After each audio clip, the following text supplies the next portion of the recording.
কর্ণের সর্পমুখ বাণ থেকে শ্রীকৃষ্ণ কিভাবে বাঁচিয়েছিলেন অর্জুনকে।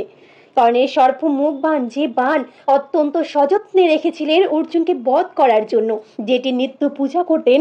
আর বাণটি ছিল অতি ভয়ঙ্কর।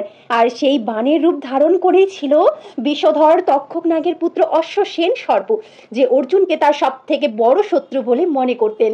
কারণ খাণ্ডববন ছিল তাদের নিবাসস্থল, সেই নিবাসস্থল ধ্বংস ও তার মাতাকে হত্যা করার জন্য যুদ্ধে কর্ণ যখন কোনোভাবেই অর্জুনের সাথে পারছিল না, তখন চালায় সেই সর্প মুখ বাণ। কর্ণ কিন্তু তখন নিজেও জানতো না সেই অশ্বসেন সর্পের কথা, কিন্তু এ কথা জানতেন শ্রীকৃষ্ণ। তাই তিনি অর্জুনকে বাঁচানোর জন্য খেলার ছলে রডটি তৎক্ষণাৎ পা দিয়ে চেপে রডটিকে খানিকটা মাটিতে বসিয়ে দিলেন। সেই সঙ্গে ঘোড়াগুলিও মাটিতে হাঁটু ঠেকিয়ে ঝুঁকে পড়ল। কর্ণের সেই বাণটি গিয়ে লাগলো অর্জুনের মুকুটে, যেই মুকুটে পুড়ে যায় আর অর্জুন বেঁচে যায়।